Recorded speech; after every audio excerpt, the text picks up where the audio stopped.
विजयनगर के ब्राह्मण बड़े ही लालची थे। वे हमेशा किसी न किसी बहाने राजा से धन वसूल करते थे। राजा की उदारता का अनुचित लाभ उठाना उनका परम कर्तव्य था। एक दिन राजा कृष्णदेव राय ने उनसे कहा, मरते समय मेरी माँ ने आम खाने की इच्छा व्यक्त की थी, जो उसे पूरा नहीं किया जा सका। अब क्या कुछ हो सकता है जिससे उसकी आत्मा को शांति मिले? महाराज, यदि आप 108 ब्राह्मणों को सोने का एक एक आम भेंट कर दे तो आपकी माँ की आत्मा को अवश्य शांति मिल जाएगी। ब्राह्मणों का दिया दान मृत आत्मा तक पहुंच जाता है। राजा कृष्णदेव राय ने सोने के 108 आम दान कर दिए। ब्राह्मणों की मौज हो गई उन आमों को पाकर। तेनालीराम को ब्राह्मण के इस लालच पर बहुत क्रोध आया और वो उन्हें सबक सिखाने के ताक में रहने लगे। जब तेनालीराम की माँ की मृत्यु हुई तो 1 महीने के बाद उन्होंने ब्राह्मण को अपने घर न्योता दिया और उनसे कहा कि मैं अपनी माँ की आत्मा की शांति के लिए कुछ करना चाहता हूँ।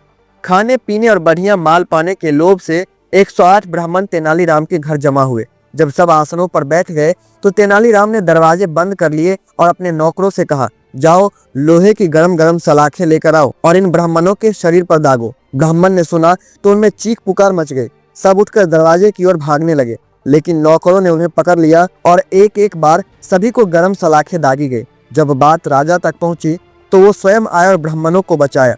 क्रोध में उन्होंने पूछा, ये क्या हरकत है तेनालीराम?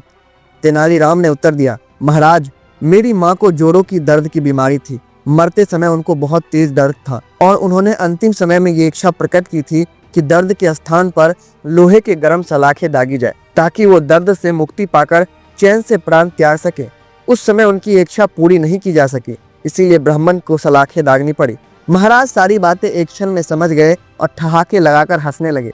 लालची ब्राह्मणों को भी शर्म से सिर झुकाना पड़ा। रिपीट। और तेनालीराम की बुद्धिमत्ता को राजा ने एक बार फिर से सराहा। इसी तरह की तेनालीराम सीरीज कहानियां सुनने के लिए पुराण चर्चा चैनल से जुड़े रहें और चैनल को सब्सक्राइब करें और कमेंट करके बताएं कि आपको ये कहानी कैसी लगी हो। आपका बहुत बहुत धन्यवाद।